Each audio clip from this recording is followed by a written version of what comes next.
Welcome to Rahman TNPSC. நம்ம Rahman TNPSC சேனலில் தினசரி தேர்வுக்களம் 2025 அப்படிங்கிற நேமில் group 1, group 2, group 4, group 2A, PCSI எல்லா எக்ஸாமுக்கும் யூஸ் ஆகிற மாதிரி ஒரு ஃப்ரீ டெஸ்ட் பேட்ச் தான் போட்டிருக்கோம். இந்த ஃப்ரீ டெஸ்ட் பேட்ச்சில் வந்து நீங்கள் படிக்கிறவங்க, புதுசாக படிக்கிறவங்க, இல்லை இப்போ தான் படிக்க ஸ்டார்ட் பண்ணுறவங்க எல்லாருக்குமே வந்து என்ன ஆகணும்னாக்க இந்த வீடியோ வந்து ரொம்ப யூஸ்ஃபுல்லாக இருக்கும். ஸோ டெய்லி வந்து என்ன பண்ணிடுவோம், என்னென்ன ஷெடியூல் நீங்கள் படிக்கணும் அப்படிங்கிறது நம்ம டெலிகிராம் சேனலில் கொடுத்துருவோம். ஸோ நம்ம டெலிகிராம் சேனல், நம்மளோட வாட்ஸ்அப் குரூப் எல்லாமே வந்து இந்த டிஸ்கிரிப்ஷனில் லிங்க்கில் இருக்குது. நீங்கள் வந்து என்ன பண்ணிக்கோங்க, அதில் லிங்க்கில் வந்து உங்களை வந்து ஜாயின் பண்ணிக்கோங்க. ஸோ இந்த கொஸ்டின் வந்து உங்களுக்கு டெலிகிராமில் வந்துடும். அதுக்கு முன்னாடியே வந்து இந்த டே 1, டே 2 இந்த மாதிரி ஒவ்வொரு நாளைக்கும் என்ன டெஸ்ட்டுக்கு நீங்கள் படிக்கணும் அப்படிங்கிற டீட்டெயிலும் ஷெடியூல் அவங்களுக்கு வந்துடும். ஸோ கொஸ்டினை வந்து நீங்கள் டவுன்லோட் பண்ணாலும் சரி, இல்லை செல்லுலேயே வச்சுட்டு நீங்கள் ஆப்ஷனை வந்து டிக் பண்ணிவிட்டு அதுக்கப்புறம் வந்து நம்ம சேனலில் இந்த மாதிரி வீடியோவாக போடுவோம். ஆன்சர் டிஸ்கஷனுக்குன்னு வீடியோவாக போடுவோம். அந்த வீடியோ பார்த்துட்டு உங்களோட ஆன்சரை நீங்கள் செக் பண்ணிவிட்டு உங்களோட மார்க்கையும் நீங்கள் என்ன பண்ணிக்கலாம் அப்படின்னா கமெண்ட்டில் வந்து உங்களுக்கு தெரியப்படுத்துங்க. ஸோ வாங்க வீடியோக்குள்ளே ஃபுல்லாக போவோம். இது வந்து டே 1 டெஸ்ட்டுக்குரிய ஆன்சர் கீ, டே 1க்குரிய கொஸ்டின் பேப்பர் டிஸ்கிரிப்ஷன்லேயும் இருக்குது. ஸோ நம்ம டெலிகிராம் சேனலில், வாட்ஸ்அப் குரூப் ரெண்டுலேயுமே இருக்குது. ஸோ டவுன்லோட் பண்ணி வச்சுக்கோங்க. ஒவ்வொரு கொஸ்டினும் டவுன்லோட் பண்ணி வச்சிட்டிங்கன்னா எக்ஸாம் போகும்போது உங்களுக்கு வந்து கொஞ்சம் ஈஸியாக இருக்கும். ஸோ இந்த தினசரி தேர்வுக்களம் 2025 அப்படிங்கிறத பொறுத்தவரை என்ன இருக்குங்கிறது இதில் பார்த்தீங்கன்னா, ஜிஎஸ்ல 75 கொஸ்டின் வந்து கொடுத்துருவாங்க. அடுத்து தமிழில் 75 கொஸ்டின் உங்களுக்கு வந்துடும். மேக்ஸில் வந்து ஒரு 10 கொஸ்டின் உங்களுக்கு வந்துடும். ஸோ ஓவராலாக வந்து ஒரு 100 நியரஸ்ட் ஒரு 100 கொஸ்டின் கிட்ட உங்களுக்கு வந்து கொடுத்துருப்போம். ஸோ அதில் தமிழ் இருக்கும், ஒரு ஜிஎஸ் இருக்கும், ப்ளஸ் மேக்ஸ் இருக்கும். இது மூணுமே கலந்து நீங்கள் ரிவிஷன் பண்ணுற மாதிரி இருக்கும். ஸோ அது ரொம்ப யூஸ்ஃபுல்லாக இருக்கும். வாங்க ஃபுல்லாக வீடியோக்குள்ளே ஃபுல் அண்ட் ஃபுல் பார்ப்போம். ஸோ ஃபஸ்ட்டு இது வந்து பொறுத்துகளை வந்து ஒரு 3 வார்த்தைகள் வந்து கொடுத்துருக்காங்க. தமிழ், தமிழ்நாடு, தமிழன். இந்த 3 வார்த்தைகளும் இடம்பெற்றிருக்க நூல் எது அப்படிங்கிறது தான் இந்த கொஸ்டினோட அர்த்தம். இதில் பார்த்தோன்னே இது எதை சொல்ல வராங்கங்கிறது உங்களுக்கு கொஸ்டினில் புரியணும். அப்போ தான் வந்து நீங்கள் வந்து இந்த கிளியராக படிச்சிருக்கீங்கன்னு அர்த்தம். இந்த 6th ஸ்டாண்டர்டுங்கெல்லாம் வந்து பார்த்தீங்கன்னா இப்போ 6th ஸ்டூடெண்ட் படிச்சுக்கிட்டு இருக்காங்க. நம்ம வந்து ஒரு டிகிரி முடிச்சுட்டு மறுபடியும் எடுத்து படிக்கிறோன்னா அது நம்மளுக்கு வந்து ஒரு ரிவிஷனாக தான் இருக்கணும் ஒழிஞ்சு இதுலேயே திரும்ப நம்ம அறகுறையாக படிச்சுட்டு வந்து டெஸ்ட் எழுதுகிற மாதிரி இருக்கக்கூடாது. நல்லா கிளியராக படிங்க. தெரியாத இடம், கஷ்டமான இடத்த ஒரு ஹைலைட் வச்சு மார்க் பண்ணி புக்கில் படிச்சுட்டு அதுக்கப்புறம் டெஸ்ட் அட்டன் பண்ணுங்கள். ஸோ இதில் பொறுத்துகளை தமிழ், தமிழ்நாடு, தமிழன்னு ஒரு 3 வார்த்தை கொடுத்துருக்காங்க. இந்த 3 வந்து எந்த நூலில் இடம்பெற்றிருக்கு அப்படின்னா, தமிழ் அப்படிங்கிறது தொல்காப்பியம்ன்ற நூலில் இடம்பெற்றிருக்கு. தமிழ்நாடு அப்படிங்கிறது பார்த்திங்கன்னா சிலப்பதிகாரத்தில் வஞ்சிக்காண்டம், அதாவது சிலப்பதிகார நூலில் இடம்பெற்றிருக்கு. அதில் எந்த காண்டம் பார்த்திங்கன்னா வஞ்சிக்காண்டம். தமிழன் அப்படிங்கிறது வந்து பார்த்திங்கன்னா அப்பர் எழுதிய தேவாரத்தில் வந்து என்ன செஞ்சுருக்காங்கன்னா கொடுத்துருக்காங்க. இந்த வார்த்தை வந்து இடம்பெற்றிருக்கு. ஸோ அதனால தான் அதுக்கு நேராக பொருத்தணும். ஸோ ஒன்றாவதுக்கு ஆன்சர் வந்து 2, 3, 1. ரெண்டாவது கேள்வி போயிடுவோம். ரெண்டாவது கேள்வியில் சிலப்பதிகாரமும் மணிமேகலையும் எவ்வாறு அழைக்கப்படுகின்றன? இது எல்லாருக்குமே நல்லாவே தெரியும். இரட்டை காப்பியம். மற்ற ஆப்ஷனை பாருங்கள். நாடக காப்பியம், முத்தமிழ் காப்பியம், குடிமக்கள் காப்பியம். இது மூணுமே வந்து என்னென்னு பார்த்தீங்கன்னா சிலப்பதிகாரத்தை மட்டும்தான் குறிக்குது. இரட்டை காப்பியங்கிற வார்த்தை மட்டும்தான் என்னதுன்னா சிலப்பதிகாரம், மணிமேகலை ரெண்டையுமே சேர்த்து குறிக்குது. ஸோ தாவர இலை பெயர்களில் பொருந்தாதது எது? நெல் தான் பொருந்தாதது. ஸோ பலா, ஆள், வாழை இது எல்லாமே வந்து என்னென்னு கேட்டிங்கனாக்கா தாவர இலை பெயர்கள் தான். நெல் வந்து இதில் வந்து பொருந்தாத ஒரு வார்த்தை. தவறானதை தேர்ந்தெடு. துளிப்பா, புதுக்கவிதை, கவிதை, செய்யுள், கட்டுரை, புதினம் ஆகியவை தமிழ் கவிதை வடிவங்கள். தமிழ் எழுத்துக்கள் பெரும்பாலும் வலஞ்சொலி எழுத்துக்களாகவே அமைந்துள்ளன. வலஞ்சொலி எழுத்துக்கள் ஆ, ஏ, ஔ, நா, ஞா. இடஞ்சொலி எழுத்துக்கள் ட, ய, ழ. இந்த 3 இதை கொடுத்துருக்காங்க. இதில் தவறானது எது அப்படின்னு சொல்லி கேட்டிருக்காங்க. தவறானதுன்னு சொல்லி பார்த்தீங்கன்னா துளிப்பா, புதுக்கவிதை, கவிதை, செய்யுள், கட்டுரை, புதினம் ஆகியவை தமிழ் கவிதை வடிவங்கள் கொடுத்துருக்காங்க. ஸோ இது மட்டும்தான் எனது தவறானது. மிச்சம் இந்த 3 வார்த்தைகள் பி, சி, டி இது எல்லாமே வந்து என்னென்னு கேட்டிங்கன்னா சரியானது.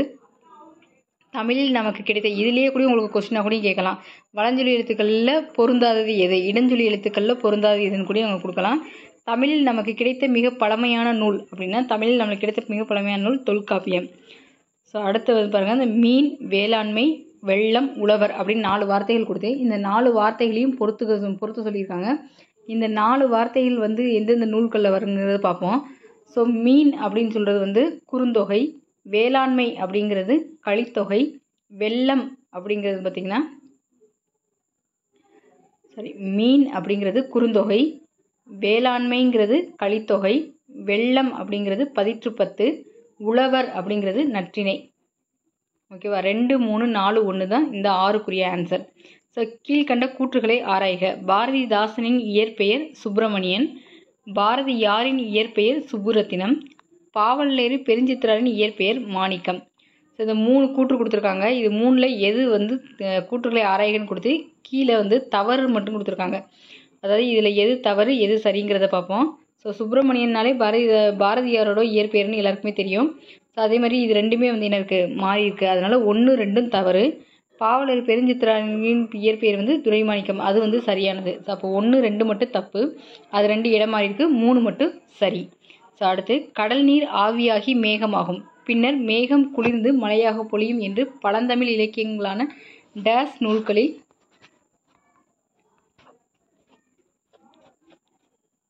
கூறப்பட்டுள்ளதுன்னு கொடுத்துருக்காங்க. இவற்றுள் பொருந்தாததை தேர்ந்தெடு. எந்த நூலில் அது கொடுத்துருக்காங்கன்னா 10 கடல் நீர் மேகமாகவும் மறுபடியும் அந்த மேகமாகி மழையாக பொழியக்கூடிய மறுபடியும் கடலை வந்து சேரும் சொல்லக்கூடிய இந்த வாசகம் வந்து எந்த நூலில் இருக்குன்னு பார்த்தீங்கன்னா 10. அடுத்து 9வது கொஸ்டின். செம்பயிர் என்னும் சொல்லை பிரித்தெழுத கிடைப்பது. செம்மை கூட்டல் பயிர், இது வந்து ஒரு பண்பு பெயர். இப்போ இதே இலக்கண குறிப்பில் கேட்டாங்கன்னா இதை வந்து என்னென்னு செய்யணும், நம்ம பண்பு பெயரில் இதை வந்து என்ன செய்யணும், நம்ம பண்பு தொகையில் சூஸ் பண்ணணும். வான் தோன்றி வழி தோன்றி நெருப்பு தோன்றி மண் தோன்றி மலை தோன்றி மலைகள் தோன்றி என பாடியவர் வாணிதாசன். தமிழின் முதல் காப்பியம் தொல்காப்பியம். இளங்கோவடிகளின் காலம் கிபி 2ஆம் நூற்றாண்டு. இது படிக்கும்போது பக்கத்தில் இவருடைய சமகாலத்தவர்கள் யார் அப்படிங்கிறத நீங்கள் என்ன செஞ்சுக்கணும், எழுதி வச்சுக்கிறணும். தானியங்கிகளுக்கும் எந்திர மனிதர்களுக்கும் இடையே உள்ள முக்கிய வேறுபாடு செயற்கை நுண்ணறிவு, ஆர்டிஃபிஷியல் இன்டெலிஜென்ஸ் அப்படின்னு சொல்லி இப்போ சொல்லுவாங்களே அந்த தான். ஸோ பொறுத்துகளை வந்து அடுத்து வந்து 14வது கொஸ்டின் பொறுத்துக்க பார்ப்போம். இக்கு இச்சு இட்டு இட்டு, அதாவது நம்ம சொல்லுவோம்ல கசட தவிர எங்கென்ன நம்மன எரள வளல, அந்த 3 இதையும் கொடுத்துட்டு இந்த 3 இதுலேயும் வந்து என்ன செய்யறாங்க பொறுத்து சொல்லியிருக்காங்க. ஸோ கசட தவிர அப்படிங்கிறது வந்து என்னது, வன்மையாக ஒழிக்கும். ஸோ ஃபஸ்ட்டு இதுக்கு 3வது. எங்கென்ன நம்மன அப்படிங்கிறது வந்து என்னென்னு கேட்டிங்கனாக்கா மென்மையாக ஒழிக்கும், அதனால் அது வந்து 2வது ஃபஸ்ட் ஆப்ஷனு. எரள வளல அப்படிங்கிறதுக்கு 2வது ஆப்ஷன். ஸோ இப்போ இதுக்கு வந்து பொருத்தும் போது 14ல் வந்து என்னென்னு கேட்டிங்கனாக்கா டி. நீங்கள் பொருத்திடுங்க, பொருத்துனது கரெக்டாக அப்படிங்கிறது நீங்கள் ஆன்சரை வச்சு செக் பண்ணிடுங்க. பின் வருவனவற்றில் உயிர்மெய் எழுத்துக்கள் பற்றி கூற்றுகளில் சரியானதை தேர்ந்தெடு. ஸோ மெய்யெழுத்துக்களும் உயிரெழுத்துக்களும் ஒன்றுடன் ஒன்று சேர்வதால் உயிர்மெய் எழுத்துக்கள் தோன்றுகின்றன. 2வது கூற்று உயிர்மெய் எழுத்தின் ஒளி வடிவம் மெய்யும் உயிரும் சேர்ந்ததாக இருக்கும். 3வது கூற்று பார்த்தீங்கன்னா வரி வடிவம் உயிரெழுத்தை ஒத்திருக்கும், ஒலிக்கும் கால அளவு மெய்யெழுத்தை ஒத்திருக்கும். கூற்று 4 முதல் எழுத்துக்களை சார்ந்து வருவதால் இவை சார்பெழுத்து வகையுள் அடங்கும். ஸோ இதில் பார்த்தீங்கன்னா 1, 2, 4 சரி, 3 மட்டும்தான் தவறு. அதாவது 3ல் என்ன தவறு பார்த்தீங்கன்னா வரி வடிவம் உயிர் எழுத்தை ஒத்திருக்கும், ஒலிக்கும் கால அளவு மெய்யெழுத்தை ஒத்திருக்கும். உயிரெழுத்துக்களுக்கும் ஒலிக்கக்கூடிய கால அளவு இருக்குது. ஸோ அதில் வந்து இதில் வந்து 3 மட்டும் தவறு, மற்ற 1, 2, 4 இந்த 3 கூற்றுகளும் சரி. அடுத்து பொறுத்துக. கமுகு, அதாவது ப்ராக்கெட்டில் பாக்கு, இதையே வந்து ப்ரீவியஸ் இயர் கொஸ்டினில் கேட்டிருக்காங்க. கமுகுக்கு மீனிங், அதாவது அறிஞ்சொரு பொருள் அப்படிங்கிறது பாக்கு. இது ப்ரீவியஸ் இயர் கொஸ்டினில் மீனிங்கை கேட்டிருக்காங்க, அதாவது பொருள் தருகளை கேட்டிருக்காங்க. அடுத்து சப்பாத்தி கள்ளி மடல் பலா இலை நாணல் தோகை கோரை புல். ஸோ இதை பொறுத்துக்கும் போது ஃபஸ்ட்டு வந்து பார்த்திங்கன்னா அதாவது அதுக்கு நேராகவே பொருந்திருக்கு. இதுக்கு ஆன்சர் வந்து 1, 2, 3, 4, 5. இப்போ நேராக பார்த்துருவோம். கமுகு பாக்குங்கிறது கமுகு கூந்தல் அப்படின்ற மாதிரி சொல்லுவாங்க. சப்பாத்தி கள்ளி மடல், பலா இலை, நாணல் தோகை, கோரை புல். அதாவது அதுக்குன்னே சொல்லுங்க. 16 வந்து சி ஆன்சரு. சரியானதை தேர்ந்தெடுக்க. யாமறிந்த மொழிகளிலே தமிழ்மொழி போல் இனிதாவது எங்கும் காணோம். ஸோ 17வது கொஸ்டின் பார்ப்போம். யாமறிந்த மொழிகளிலே தமிழ்மொழி போல் இனிதாவது எங்கும் காணோம் அப்படின்னு கூற்றில் வந்து யார் சொல்லுவாங்க, பாரதியார் சொல்லியிருக்காங்க. கூற்று 2 சீர்மை என்பது ஒழுங்குமுறையை குறிக்கும் சொல். அக்ரிணை அல் கூட்டல் திணை உயர்வு அல்லாத திணை, இது 2 ஸ்டேட்மெண்ட்டுமே கரெக்டான ஸ்டேட்மெண்ட்டு. ஸோ அதனால் அனைத்தும் சரி. இதில் கொடுத்துருக்கிறது 2 தான், அதனால் 2மே சரின்னு சொல்லியிருக்கோம். சரியானதை தேர்ந்தெடு. அடுத்த கொஸ்டின். கூற்று 1 இனிப்பு அல்லாத காய் பாகற்காய், பாகு கூட்டல் அல் கூட்டல் காய் அப்படின்னு அதை பிரிக்கலாம். ஸோ அடுத்த கூற்று 7 இந்த பாகு கூட்டல் அல் கூட்டல் காய்ங்கிறது கூட இதே மாதிரி பிரித்தெழுதுகளை கொடுத்து ப்ரீவியஸ் டிஎன்பிஎஸ்சி கொஸ்டினே கேட்டிருக்காங்க. இயல் தமிழ் எண்ணத்தை வெளிப்படுத்தும், இசை தமிழ் உள்ளத்தை மகிழ்விக்கும், நாடகத்தமிழ் உணர்வில் கலந்து வாழ்வின் நிறை குறைகளை சுட்டி காட்டும். இதில் எல்லாமே 3மே சரி. கொடுத்துருக்கிறது 2 கூற்று தான், 2 கூற்றுமே சரி. அடுத்து 19 பொறுத்துக. கோடை அரசு புகழ் செய், இந்த 4 இதையும் கொடுத்து இந்த 4 இதையும் பொறுத்துக்க சொல்லியிருக்காங்க. ஸோ கோடைக்கு அகநானூறு, ஸோ 42. அரசு அப்படிங்கிறது வந்து பார்த்திங்கன்னா திருக்குறள் 554. புகழ் அப்படிங்கிறது தொல்காப்பியம். வேற்றுமை எல்ல வருது. செய் அப்படிங்கிறது குறுந்தொகை. அடுத்தும் பொறுத்துக தான். காணி நில அளவை குறிக்கும் சொல். ஸோ இது பிடிஎஃப் வந்து உங்கள் கையிலேயே வச்சுருப்பீங்க. ஸோ அதையும் நான் சொல்கிறதையும் ரெண்டையும் வச்சு மேட்ச் பண்ணி பார்த்துக்கோங்க. மேரு அப்படிங்கிறது இமயமலை. ஊழி அப்படிங்கிறது நீண்டதொரு காலப்பகுதி. இதில் மேரு இமயமலை, இந்த ஊழி நீண்டதொரு காலப்பகுதி, அந்த திகிரி ஆணை சக்கரம், இது மூணுமே வந்து பார்த்தீங்கன்னாக்கா வந்து என்னென்னா ப்ரீவியஸ் இயர் கொஸ்டினில் பொருள் தருகளை கேட்டிருக்காங்க. ஸோ இதில் வந்து அதாவது அதுக்கு நேராகவே பொருந்திருக்கு. காணினா வந்து என்னது ஒரு நில அளவை குறிக்கும் சொல். மேரு அப்படிங்கிறது இமயமலை. ஊழி அப்படிங்கிறது நீண்டதொரு காலப்பகுதி. அலி அப்படிங்கிறது கருணை. திகிரி அப்படிங்கிறது ஆணை சக்கரம் அப்படின்னு கொடுத்துருக்காங்க. அதாவது அதுக்கு நேராகவே பொருந்திருக்கு. ஸோ 1, 2, 3, 4, 5 தான் ஆன்சர். 21வது கொஸ்டின் பார்ப்போம். கீழ்கண்ட கூற்றுகளை ஆராய்க. மெய் என்பது உடம்பு என பொருள்படும். காரணம், மெய் எழுத்துக்களை ஒலிக்க உடல் இயக்கத்தின் பங்கு இன்றியமையாதது அப்படின்னு கொடுத்துருக்காங்க. கூற்றும் சரி, காரணமும் சரி. பூப்பது முதல் காய்ப்பது வரை டேஸ் நிலை உண்டு. 7 நிலைகள் உண்டு. 23வது கொஸ்டின். என்று பிறந்தவள் என்று உணராத இயல்பினலாம் எங்கள் தாய் என்று தமிழ் தாயின் எதனை பாரதியார் போற்றுகிறார்? தமிழ் தாயுடைய தொன்மையை போற்றுகிறார். ஸோ தொன்மைக்குரிய மீனிங் வந்து என்னென்னா பழமை அப்படிங்கிறது. தொன்மைக்குரிய எதிர்ச்சொல் என்னன்னு கேட்டால் புதுமை. இதே லைனை கொடுத்து இந்த மாதிரி 3 விதமாகவும் கொடுக்கலாம். 3 விதமாகவும் கேள்வியில் வந்து கேட்கலாம். 24 கீழ்கண்ட கூற்றுகளை ஆராய்க. தமிழ் வரி வடிவ எழுத்துக்கள் அறிவியல் தொழில்நுட்ப நோக்கிலும் பயன்படுத்தத்தக்கவையாக உள்ளன. மொழியை கணினியில் பயன்படுத்த வேண்டும் என்றால் அது எண்களின் அடிப்படையில் வடிவமைக்கப்பட வேண்டும். இது நம்மளுக்கு என்ன தெரியும், நம்ம கூட யூனிகோடு அப்படின்னு சொல்லுவோம். தொல்காப்பியம், நன்னூல் போன்றவை நாம் படிப்பதற்காக எழுதப்பட்ட நூல்கள். ஆயினும் அவை கணினி மொழிக்கும் ஏற்ற நுட்பமான வடிவத்தையும் பெற்றுள்ளன. ஸோ இது மூணுமே வந்து எனது சரியானது தான். 3 கூற்றுகளுமே சரி. சார்பு எழுத்துக்கள் எத்தனை வகைப்படும்? சார்பு எழுத்துக்கள் வந்து 10 வகைப்படும். இது நம்மளுக்கு தெரியும். கத்தும் குயிலோசை சற்றே வந்து காதில் படவேணும் என்றன் சித்தம் மகிழ்ந்திடவே நன்றாய் இளம் தென்றல் வரவேணும் என்ற வரிகள் இடம்பெற்றுள்ள நூல்கள். பாரதியார் கவிதைகள். இந்த கவிதையை வாசிக்கும் போதே தெரிஞ்சிருக்கும் அவர் யார் எழுதியிருக்காங்கன்னு. 26க்கு ஏதா ஆன்சர். 27 ரோபோ என்ற சொல்லுக்கு டேஸ் என்று பெயர். அடிமை என்பது பெயர். பொறுத்துக. நிலம், தீ, நீர், வழி, விசும்போடு 5ம் கலந்த மயக்கம் உலகம் ஆதலின். பொறுத்து சொல்லியிருக்காங்க. இதுக்கு நேராக நற்றினை இருக்குது. கடல் நீர் முகுந்த கமஞ்சூல் எழிலி அப்படின்னு சொல்கிறது தொல்காப்பியம். நெடுவெல்லூசி நெடுவசி பரந்த வடு அப்படிங்கிறது கார் 40. கோட்சுரா எரிந்தன சுருங்கிய நரம்பின் முடிமுதிர் பரதவர், அது 10. ஸோ இதை வந்து மாற்றி மாற்றி கொடுத்துருக்காங்க. இது வந்து பொறுத்து சொல்லியிருக்காங்க. அப்போ நிலம், தீ, நீர், வழி, விசும்போடு அப்படின்னு சொல்லும்போதே அது வந்து என்னதுன்னா தொல்காப்பியம். தொல்காப்பியத்தில் எல்லாமே அடங்கும் அப்படின்ற மணிக்கு வந்துடும். ஸோ 2வது வந்து பார்த்திங்கன்னா கடல் நீர் முகந்த கமஞ்சூல் எழிலி, இதுக்கு வந்து கார் 40. அடுத்து வந்து பார்த்திங்கன்னா நெடுவெல்லூசி நெடுவசி பரந்த வடு, இந்த 3வது ஆப்ஷனுக்கு வந்து பார்த்திங்கன்னா 10. ஊசியை தான் வந்து என்ன சொல்லுவாங்க, நம்ம பதிச்சு குத்தி தச்சு பாருங்க அப்படின்னு சொல்லுவாங்க. அந்த மாதிரி நான் இங்கே வந்து படிக்கும்போது ஞாபகம் வச்சுக்கிட்டோம். ஸோ 10. அடுத்து கோட்சுரா எரிந்தன சுருங்கிய நரம்பின் முடிமுதிர் பரதவர் அப்படிங்கிறது நற்றினை. நெக்ஸ்ட் கொஸ்டின் பார்ப்போம். ஸோ இதுக்கு சி ஆன்சர் 2, 3, 4, 1. கீழ்கண்ட கூற்றுகளை ஆராய்க. உயிருக்கு முதன்மையானது காற்று. காரணம், இயல்பாக காற்று வெளிப்படும் போது உயிரெழுத்துக்கள் பிறக்கின்றன. வாயை திறத்தல், உதடுகளை விரித்தல், உதடுகளை குவித்தல் ஆகிய எளிய செயல்பாடுகள் ஆ முதல் அவ் வரையுள்ள 12 உயிரெழுத்துகளும் பிறக்கின்றன. ஸோ கூற்றும் சரிதான், கூற்றும் வந்து சரிதான், காரணமும் சரிதான். ரெண்டுமே இதில் வந்து சரியானதாக இருக்குது. காற்று மூலமாக தான் அந்த எழுத்துக்கள் வந்து நம்மளுக்கு வந்து பிறக்குதுன்னு சொல்ல வராங்க. தமிழுக்கு அமுதென்று பேர், அந்த தமிழ் இன்ப தமிழ் எங்கள் உயிருக்கு நேர் என்ற பாடலின் ஆசிரியர் வந்து யாருன்னு கேட்டிங்கன்னா பாரதிதாசன். அந்த பாட்டில் 6th ஸ்டாண்டர்டில் ஃபஸ்ட்டு லெசன்லேயே இதுதான் இருக்கும். தமிழே உன்னை நினைக்கும் தமிழன் என் நெஞ்சம் இனிக்கும் இனிக்கும் என பாடியவர் காசி ஆனந்தன். ஸோ அடுத்து பொறுத்துக. விளைவுக்கு, இதையும் வந்து ப்ரீவியஸ் இயர் கொஸ்டினில் கேட்டிருக்காங்க. விளைவுக்கு நீர், அறிவுக்கு தோல், இளமைக்கு பால், புலவர்க்கு வேல். இது வந்து அப்படியே அதுக்கு இந்த 3, 4, 1, 2 அப்படின்ற மாதிரி என்ன செய்யணும் அப்படிங்கிற மாதிரி என்ன செய்யணும். 33வது கொஸ்டின். முதல் எழுத்துக்கள் எத்தனை? முதல் எழுத்துக்கள் எத்தனைன்னு கேட்டிருக்காங்க. 30. ஸோ முன்னாடி பார்த்தது சார்பு எழுத்துக்கள் எத்தனைன்னு கேட்டிருந்தாங்க. சார்பு எழுத்துக்கள் வந்து 10ன்னு பார்த்தோம். இங்கே முதல் எழுத்துக்கள் வந்து 30. 34வது கொஸ்டின். 20ஆம் நூற்றாண்டின் இணையற்ற கவிஞராக திகழ்ந்து கவிதையின் வழியாக விடுதலை உணர்வை ஊட்டியவர் பாரதியார். 35வது கொஸ்டின்.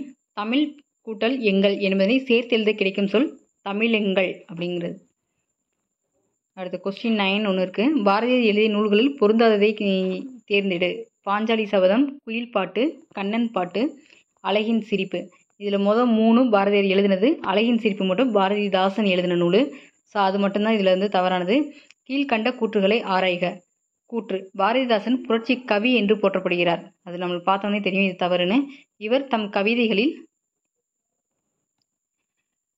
பெண் கல்வி, கைம்பெண் மறுமணம், பொது உடைமை, பகுத்தறிவு முதலான புரட்சிகரமான கருத்துக்களை பாடியுள்ளார். கூற்று சரி, காரணம் சரி.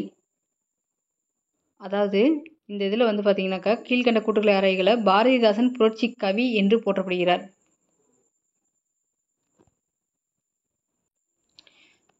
ஸோ புரட்சி கவி என்று போற்றப்படுகிறார். காரணம் இவர் தம் கவிதைகளில் பெண் கல்வி, கைம்பெண் மறுமணம், பொது உடைமை, பகுத்தறிவு முதலான புரட்சிகரமான கருத்துக்களை பாடியுள்ளார். அதனால் கூற்றும் சரி, காரணமும் சரி. தனித்தமிழையும் தமிழ் உணர்வையும் பரப்பிய பாவலர் பாவலரேறு பெருஞ்சித்திரனார். இந்தியாவின் பறவை மனிதர் என்று அழைக்கப்படுபவர் சலீம் அலி. 39வது கொஸ்டின். பொறுத்துக. ஆயுத எழுத்தை ஒலிக்கும் கால அளவு அரை மாத்திரை. குறில் எழுத்தை ஒலிக்கும் கால அளவு 1 மாத்திரை. நெடில் எழுத்தை ஒலிக்கும் கால அளவு 2 மாத்திரை. ஸோ இதுக்கு ஆப்ஷன் வந்து ஏ தான் ஆன்சர். கழுத்தில் சூடுவது 40வது கொஸ்டின். கழுத்தில் சூடுவது தார். தாருக்கு இன்னொரு மீனிங் வந்து என்ன பார்த்தீங்கன்னா மாலைன்னு ஒரு அர்த்தம் இருக்குது. ஸோ கணையாளி அப்படின்னா வந்து இன்னொரு அர்த்தம் வந்து பார்த்திங்கன்னா மோதிரம். இந்த கணையாளிங்கிறது தாருங்கிறதெல்லாம் வந்து ப்ரீவியஸ் இயர் கொஸ்டின்லேயே கேட்டிருக்காங்க. ஸோ 41வது கொஸ்டின் பாருங்கள். வெண்குடை என்னும் சொல்லை பிரித்தெழுத கிடைப்பது. வெண்மை கூட்டல் குடை. இது இலக்கண குறிப்பில் கேட்டாங்கன்னா இதை பண்பு தொகைன்னு சொல்லி நம்ம என்ன செய்யணும் எழுதணும். ஒருவருக்கு சிறந்த அணி எது அப்படின்னா இன்சொல் பேசுகிறது தான் ஒருவருக்கு சிறந்த அணி. ஸோ இது திருக்குறள்லேருந்து கேட்கப்பட்ட கேள்வி. அகர வரிசையில் அறிவுரைகளை சொல்லும் இலக்கியம் எதுன்னு கேட்டிங்கன்னா ஆத்திச்சுடி. நம்மளுக்கே தெரியும், சின்ன கிளாஸ்லாம் படிச்சிருக்கோம். அறம் செய்ய விரும்பு, ஆறுவது சினம் அந்த மாதிரி வரதில்ல. ஆத்திச்சுடி தான் வந்து எனது அகர வரிசையில் அறிவுரைகளை சொல்லும் இலக்கியம். சிட்டுக்குருவி வாழ முடியாத பகுதி துருவ பகுதி. 45வது கொஸ்டின். வானை அளப்போம், கடல் மீனை அளப்போம், சந்திர மண்டலத்தியல் கண்டு தெளிவோம், சந்தித்தேர் பெருக்கும் சாத்திரம் கற்போம் என்று கூறியவர் பாரதியார். சரியானதை தேர்ந்தெடு. கூற்று 1 என்ன சொல்லியிருக்காங்க அப்படின்னா உயிரெழுத்துக்கள் 12 சொல்லின் முதலில் வரும். கூற்று 2. கசத நபம ஆகிய வரிசைகளில் உள்ள எல்லா உயிர்மை எழுத்துக்களும் சொல்லின் இடையில் வரும். ஞ ஞ ய வ ஆகிய உயிர்மை எழுத்துக்கள் வரிசைகளில் சில எழுத்துக்கள் மட்டுமே சொல்லில் முதலில் வரும். ஞ வரிசையில் ஞ ஞா ஞே ஞோ ஆகிய 4 எழுத்துக்களும் சொல்லின் முதலில் வரும்.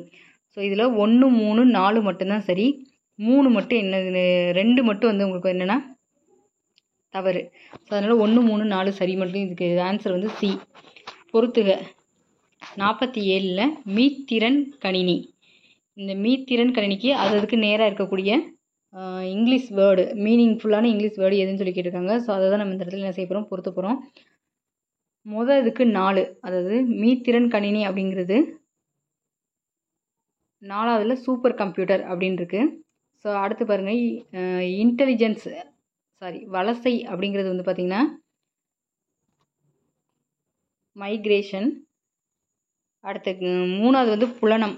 புலனம்ங்கிறதுக்கு வந்து என்னென்னு கேட்டிங்கனாக்கா இன்டெலிஜென்ஸில் வாட்ஸ்அப். புலனம் அப்படின்னா நம்ம வாட்ஸ்அப்னு சொல்கிறோம் இல்லையா, அந்த புலனம். இதில் கொஸ்டின் வந்து கொஞ்சம் வரிசை மாறி இருக்குது. கொஞ்சம் அதை நீங்கள் அடுத்தடுத்து வர மாதிரி கொஞ்சம் எழுதிக்கங்க, அப்போ தான் புரியும். அடுத்து 4வது கண்டம் அப்படிங்கிறது 4வதுக்கு என்ன ஆப்ஷன்னா 5வது இருக்குன்னு சொல்லுவாங்க காண்டினென்ட்டு. ஸோ அடுத்து செயற்கை நுண்ணறிவு அப்படின்னா ஆர்டிஃபிஷியல் இன்டெலிஜென்ஸ். இது வந்து எல்லாருக்குமே தெரியும். நெக்ஸ்ட் கொஸ்டின் போவோம். Question number 48. தென் திசை குமரி ஆடி வடதிசைக்கு ஏகுவீர் ஆயின் என்று பறவைகள் வலசை வந்த செய்தியை குறிப்பிட்டவர் சத்திமுத்து புலவர். 49. தமிழை பல விதங்களில் போற்றியவர் பாரதிதாசன். பொருந்தாததை தேர்ந்தெடுக. தமிழ் நிலம், தமிழ் சிட்டு, கனிச்சாறு, தென்மொழி. இதில் பொருந்தாதது வந்து கனிச்சாறு. பொறுத்துகளில் வந்து முதலை, செல், பார், முடி, புகழ். இது அதுக்கு நேராகவே பொருந்திருக்கு. 1 2 3 4 5 ஏதான் ஆன்சர். ஸோ அதனால் அப்படியே படிச்சிருவோம். முதலை அப்படிங்கிறது குறுந்தொகை, செல் அப்படிங்கிறது தொல்காப்பியம் புறத்திணை இயல்ல இந்த வார்த்தைகள்லாம் இந்த நூலில் இடம்பெற்றது. பார் அப்படிங்கிறது பெரும்பானாற்றுப்படை, முடி அப்படிங்கிறது தொல்காப்பியம் வினை இயல்ல குறிப்பிட்டிருக்காங்க, புகழ் அப்படிங்கிறது தொல்காப்பியம் வேற்றுமை இயல்ல கொடுத்துருக்காங்க. 52வது கொஸ்டின், நீக்குதல் என்னும் சொல்லின் எதிர்ச்சொல் சேர்த்தல். 53, விளக்குகள் பல தந்த ஒளி என்ற நூலை எழுதியவர் லிலியன் வாட்சன். தவறானதை தேர்ந்தெடுக்க. 54வது கொஸ்டின், சொல்லின் இறுதியில் வரும் எழுத்துக்களை மொழி இறுதி எழுத்துக்கள் என்பர். உயிர் எழுத்துக்கள் 12ம் மெய்யுடன் இணைந்து உயிர்மெய்யாக மட்டுமே மொழி இறுதியில் வரும்.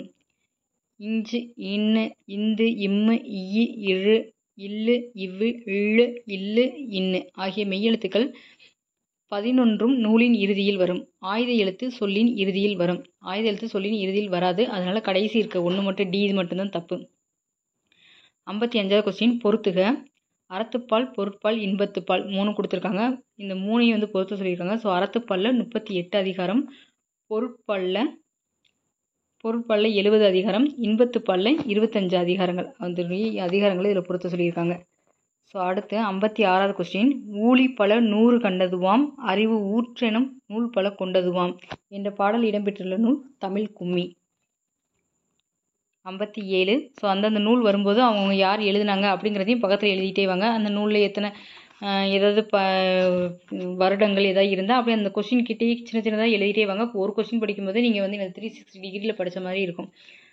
கொஸ்டின் நம்பர் 57, கீழ்கண்ட கூற்றுகளை ஆராய்க. கூற்று வந்து மெய் என்பது உடம்பு என பொருள்படும். காரணம், மெய் எழுத்துக்களை ஒழிக்க உடல் இயக்கத்தின் பங்கு இன்றியமையாது. இது ஏற்கனவே முன்னாடியே பார்த்தோம். ஸோ கூற்றும் சரி, காரணமும் சரி. 58வது கொஸ்டின் பாருங்க, தமிழ் மொழியின் இலக்கண வகைகள் எத்தனை அப்படின்னா 5 வகையான இலக்கண வகைகள் இருக்கு. மெய் எழுத்தை ஒழிக்க ஆகும் கால அளவு அரை மாத்திரை. இது ஏற்கனவே ஒரு பொறுத்துகளையும் முன்னாடி நம்ம பார்த்தோம். ஸோ அடுத்து, காக்கை குருவி எங்கள் ஜாதி என்று பாடியவர் பாரதியார். 60வது கொஸ்டின், ஆயுத எழுத்தின் வேறு பெயர்களில் தவறானதை தேர்ந்தெடு. ஸோ அதில் வந்து ஆயுத எழுத்தின் வேறு பெயர்கள் தவறானதுன்னு கேட்டிருக்காங்க. அதனால முப்புள்ளி, முப்பார் புள்ளி, தனிநிலை, அக்கேனம் இது 4மே வந்து எனது ஆயுத எழுத்து தான் குறிக்கும். இதுவும் ப்ரீவியஸ் இயர் கொஸ்டின் தான். இதில் பொருந்தாதது நெடில் அப்படிங்கிறது. ஸோ திருவள்ளுவரின் சிறப்பு பெயர்களில் பொருந்தாதது மாணிக்கம். மாணிக்கம்ங்கிறது யாருடைய இயற்பெயர் வந்து நம்ம பார்த்தோம், பாவலர் பெருஞ்சித்திரனுடைய இயற்பெயர். இந்த இடத்துல அவர் வந்து சம்மந்தம் இல்லாமல் வந்திருக்காரு. அப்போ வான்புகழ் வள்ளுவர், பொய்யில் புலவர், தெய்வ புலவர் இது எல்லாமே திருவள்ளுவருடைய சிறப்பு பெயர். இதில் பொருந்தாதது மாணிக்கம் மட்டும்தான். 62, உடல் நோய்க்கு டேஸ் தேவை அப்படின்னா ஔடதம் தேவை. ஔடதம்ங்கிறது மருந்து. ஸோ எதிர்ச்சொற்களை பொறுத்துக. அணுகு எதிர்ச்சொற்கள் சொல்லியிருக்காங்க. அதனால் அணுகு அதோடைய எதிர்ச்சொல் வந்து விலகு. ஐயம் அப்படின்னா நம்ம பயம் சொல்லுவோம். ஸோ ஐயம்ங்கிறதுக்கு வந்து டவுட்டாக இருக்குன்னு கூட சொல்லுவோம், சந்தேகம் கூட சொல்லுவோம். அதுக்கு வந்து எதிர்ச்சொல் வந்து தெளிவு.